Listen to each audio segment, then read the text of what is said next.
Hello students, welcomes all of you again in online classes Chemistry with Vijayendra. Today we will discuss about the alcohols for BSc part second year, and that is the topic of organic chemistry. तो सबसे पहले हम बात करेंगे कि alcohol क्या है, alcohol की डेफिनेशन के बारे में, उनका वर्गीकरण, फिर उनकी फिजिकल प्रॉपर्टीज, उनकी मेथड ऑफ प्रिपरेशन आदि के बारे में अध्ययन करेंगे। तो सबसे पहले तो अल्कोहल वो यौगिक होते हैं जिनमें किसी एल्कीन में से हाइड्रोजन परमाणु का प्रतिस्थापन, किसी एक हाइड्रोजन परमाणु का प्रतिस्थापन उसके समान ही हाइड्रोक्सी समूह के द्वारा प्रतिस्थापन से जो यौगिक बनते हैं वो कहलाते अल्कोहल, CH3OH, मेथिल अल्कोहल। अब किसी यौगिक में से कितने हाइड्रोजन प्रतिस्थापित होते हैं और उसी प्रकार से अल्कोहल का फॉर्मेशन होता है। मैं बात करता हूँ एथेन की। यदि एथेन में से 2 हाइड्रोजन प्रतिस्थापित होती है तो हमें जो प्राप्त होता है वो प्राप्त होता है CH2OH,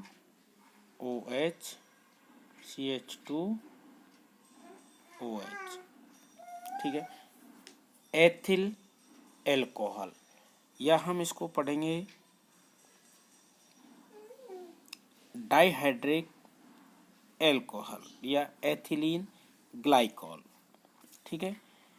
लेकिन यदि इसमें से एक हाइड्रोजन निकालते हैं तो हमें प्राप्त होता है यहाँ CH2OH, जिसको हम एथिल अल्कोहल कहलाते हैं।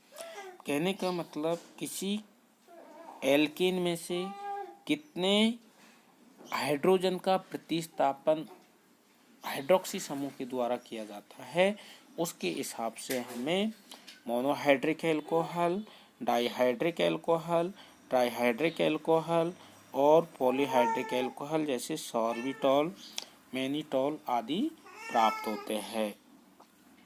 अब हम बात करते हैं सबसे पहले मोनोहाइड्रिक अल्कोहल।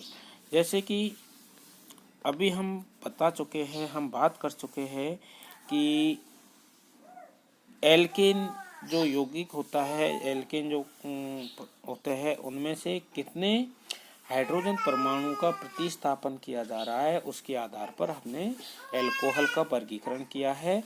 सबसे पहले जैसे कि यदि केवल एल्केन में से एक हाइड्रोजन का प्रतिस्थापन हम करते हैं तो हमें मोनोहाइड्रिक अल्कोहल प्राप्त होता है। और एल्केन का जो सामान्य सूत्र होता है CnH2n+2 होता है, ठीक है। और अब इसमें से हम हाइड्रोजन का प्रतिस्थापन कर रहे हैं तो एक हाइड्रोजन का प्रतिस्थापन हो जाएगा, अल्कोहल है। तो उस स्थिति में जो हमें अल्कोहल का जो फार्मूला होता है CH2n+2O होता है। लेकिन चूंकि यहाँ पर जो ग्रुप होता है वो ग्रुप क्या है, हाइड्रोक्सी समूह होता है, इसलिए ये हाइड्रोक्सी समूह होने के कारण यहाँ से एक जो हमारा ये 1 हो जाएगा और ये हमारा OH हो जाएगा। मतलब जो हमारा फॉर्मूला होगा इस तरह से होगा, मतलब CnH2n+1OH जो हमारा मोनोहाइड्रिक अल्कोहल है उसका जो फॉर्मूला होगा वो ये होगा। इसको हम और इस तरह से लिख सकते हैं ROH, मतलब अधिक सुविधाजनक है, जहाँ पर R क्या है, हमारा एल्किल समूह है। मोनोहाइड्रिक अल्कोहल को प्राथमिक, द्वितीयक, तृतीयक अल्कोहल में भी हम वर्गीकृत कर सकते हैं। मतलब यदि अल्कोहल में हमारा ये प्राप्त होता है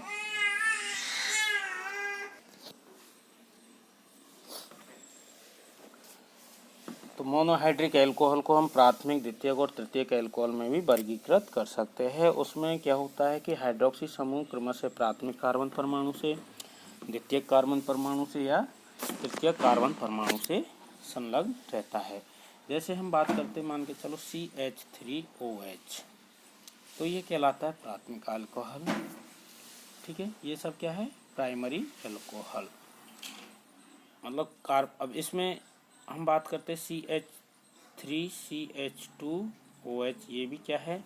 प्राइमरी अल्कोहल होगा। लेकिन यदि यही अल्कोहल की हम बात करते हैं प्रोपेन में होता है CH3CH3, और ये हाइड्रोक्सी समूह यहाँ पर जुड़ता है, मतलब कार्बन सेकेंडरी कार्बन पर, तो ये हमारा कहलाता है तृतीयक अल्कोहल, जिसको हम आइसोप्रोपिल अल्कोहल के नाम से भी जानते हैं। अब यदि ब्यूटेन में हम बात करते हैं, तो ब्यूटेन में जो हमारा तृतीयक ब्यूटिल होता है CH3CH3OHCH3, इस स्थिति में ये इसका कहलाता है तृतीयक ब्यूटिल अल्कोहल। मतलब जिस प्रकार से प्राथमिक कार्बन से यदि हाइड्रोक्सी समूह जुड़ा हुआ है तो वो कहलाता है हमारा प्राइमरी अल्कोहल, यदि द्वितीयक कार्बन से जुड़ा हुआ है तो द्वितीयक अल्कोहल, और टर्सरी कार्बन से यदि हाइड्रोक्सी समूह जुड़ा हुआ है तो वो कहलाता है हमारा तृतीयक अल्कोहल। अब इसका यदि हम नामकरण करते हैं तो नामकरण में हम इनको एक्चुअली कार्बिनोल के नाम से हम जानते हैं। जैसे CH3CH2OH, CH3CH2OH, इसको हम यदि व्युत्पन्न जो हमारे डेरिवेटिव जो पद्धति है यदि उसमें हम इसको कहें तो इसमें, क्योंकि ये मेथिल अल्कोहल के व्युत्पन्न होते हैं, जिसको हम क्या कहते हैं? कार्बिनोल। जैसे CH3CH2OH, इसको हम एथिल अल्कोहल के नाम से जानते हैं, लेकिन हम व्युत्पन्न पद्धति में इसको हम क्या बोलेंगे? इसको बोलेंगे मेथिल कार्बोनिल,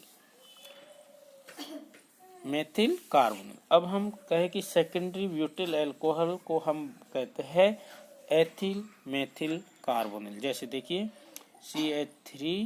CH3CH2CH3 और ये OH ग्रुप यहाँ जुड़ा हुआ है, तो देखो ये एथिल समूह हो गया, ये मेथिल समूह हो गया, तो एथिल मेथिल और ये कार्बिनोल, एथिल मेथिल कार्बिनोल। तो इस तरह से हम इनको व्युत्पन्न पद्धति में, लेकिन आजकल हम यूज करते हैं IUPAC पद्धति, और IUPAC पद्धति में अल्कोहल को हम कहते हैं एल्केनॉल। एल्केनॉल क्या बोलते हैं? एल्केनॉल। तो उस में सबसे पहले वही, जैसे हम एल्केन का नामकरण किया था, सबसे पहले इस लंबी श्रृंखला का हम चयन करते हैं जिस पर कि OH समूह उपस्थित होता है।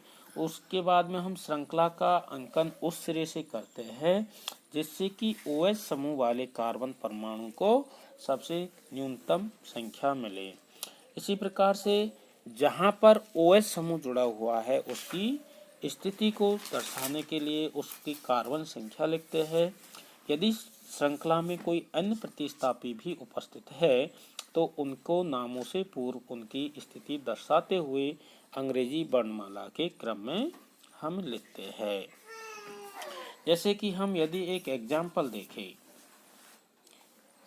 CH3 यहाँ पर OH समूह जुड़ा हुआ है, तो हम सबसे पहले यहाँ पर कार्बन श्रृंखला का चयन करते हैं। क्या करते हैं? कार्बन श्रृंखला का चयन करते हैं। तो यहाँ पर कार्बन श्रृंखला हो गई, ये पूरी कार्बन श्रृंखला है। इसके बाद हमने बात की थी कि श्रृंखला में सबसे लंबी श्रृंखला का चयन करते हैं। सबसे लंबी श्रृंखला का चयन करने के बाद उसमें हम उसका अंकन करते हैं, और अंकन उस सिरे से करते हैं जिस सिरे से OH समूह को न्यूनतम संख्या मिले। लेकिन यहाँ पर कार्बन 3 है, OH समूह 2 समूह पर जुड़ा हो, यहाँ से भी करो 1 2 3 या इधर से करो 1 2 3, इस कार्बन को के 2 ही मिलेगा, तो ये भी हमारी स्थिति हो गई। लेकिन यदि यहाँ पर CH2 और ये CH3 होता तो उस स्थिति में अंकन हमारा 1 2 3 मतलब ये चलता यहाँ पर, ये चलता। लेकिन चूंकि ये नहीं है तो हमारा अंकन इस पोजीशन पर हमारा दोनों तरफ से सेम होगा। तो अब हम बात करते हैं केवल इसी की हम बात कर रहे हैं इस वाले सिस्टम की यहाँ तक। तो 1 2 3 इधर से है ले तो 1 2 3। तो OS समूह कहाँ जुड़ा हुआ है? संलग्न ऑल की स्थिति को हम क्या लिखते हैं? ये 2, मतलब पोजीशन नंबर 2 पर जुड़ा हुआ है। तो हम क्या सबसे पहले क्या बोलेंगे? 2 लिखेंगे। इसके बाद क्या है? ये प्रोपेन है। और हमने क्या कहा था? IUPAC में क्या लिखते हैं हम? एल्केनॉल। क्योंकि ये प्रोपेन है, प्रोपेन में जो प्रतिस्थापी होगा ऑल से होगा और इसको हम कहेंगे प्रोपेनॉल।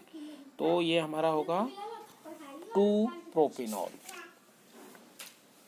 समझ में आई बात? हाँ।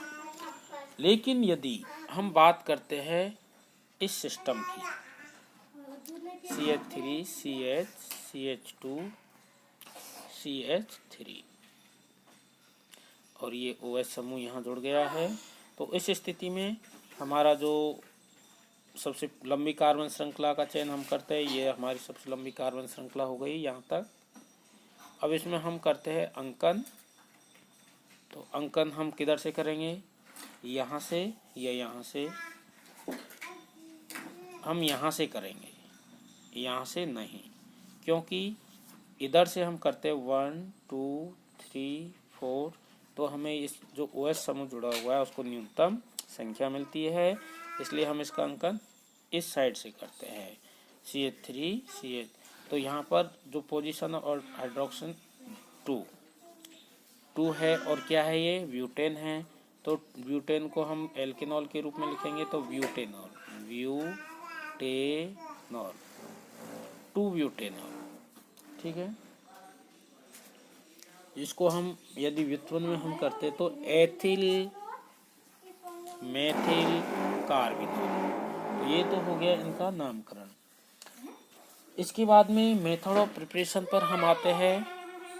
तो एल्कोहल को कई प्रकार की मेथड से हम बना सकते हैं, कई प्रकार की विधियां है। तो उनमें से हम कुछ विधियों के बारे में यहाँ अध्ययन करेंगे।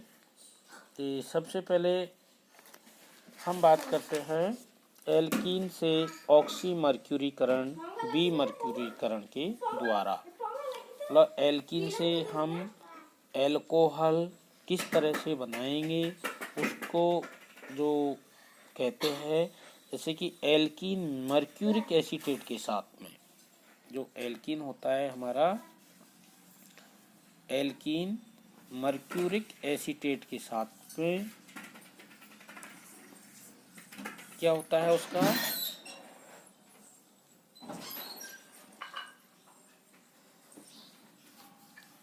अपघटन होता है जल मिश्रण से अभिक्रिया करके। और मर्क्यूरिक एसीटेट का फॉर्मूला आपको पता ही है, CH3COO का होल ट्वाइस 2Ag। इसको हम करते हैं तो हमें जो प्राप्त होता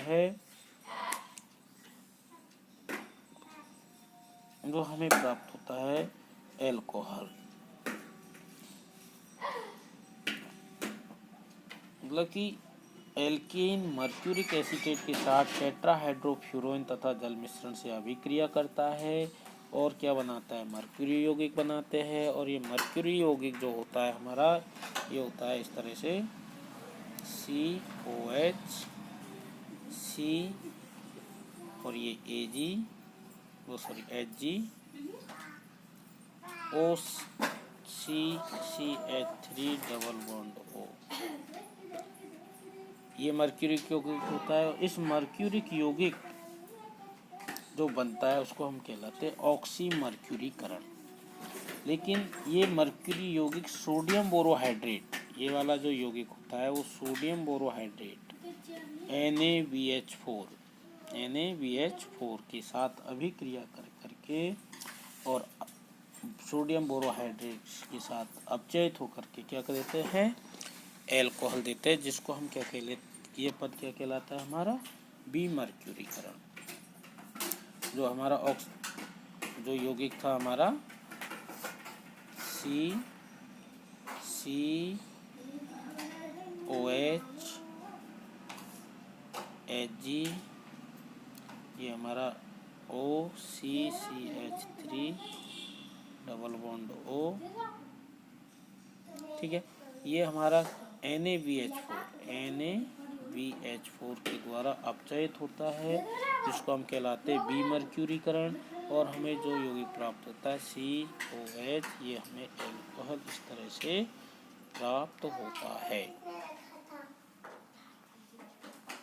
ठीक है। ये जो अभिक्रिया होती है वो मार्कोनिकॉव के नियमानुसार होती है। जल के तत्व में भी ये H तथा OH का योग मार्कोनिकॉव के नियमानुसार ही होता है। तो ये तो हो गई हमारी ऑक्सीमर्क्यूरीकरण और बीमर्क्यूरीकरण मेथड। अब हम इसको एल्कीनों के जलयोजन से भी हम फॉर्मेशन कर सकते हैं कि एल्कीन का हाइड्रेशन करवा करके हम किस तरह से कर सकते हैं। किसी भी एल्कीन अम्ल उत्प्रेरक की उपस्थिति में जल से योग करके संगत एल्कोहल बनाते हैं। इस विधि से निम्न अणुभार वाले एल्कोहल हम बना सकते हैं। जैसे कि कोई भी एल्कीन है RCH डबल बॉन्ड CH2, इसको HOH, मतलब ये क्या है, जल का अणु है, ये तनु H2SO4 के द्वारा इसका हाइड्रेशन करवाने पर हमें जो प्राप्त होता है RCHOHCH3, इस तरह से एल्कोहल हमें प्राप्त होता है। इसी प्रकार से एल्कीन के हाइड्रोबोरेशन करते हैं हम एल्कीन, तो हमें ऑर्गेनोबोरेन प्राप्त होते हैं, जो कि इसका जो योग होता है वो मार्कोनिकॉव नियम के अनुसार ही होता है। जैसे कैसे होता है हाइड्रोबोरेशन होता है, जैसे कोई भी एल्कीन है हमारी 3RCH2 प्लस BH3, ये होता है। अब इसका योग जो हुआ है हमारे RCH2 का होल थ्राइस B, हमें क्या प्राप्त होता है, ऑर्गेनोबोरेन प्राप्त होता है। और इस ऑर्गेनोबोरेन का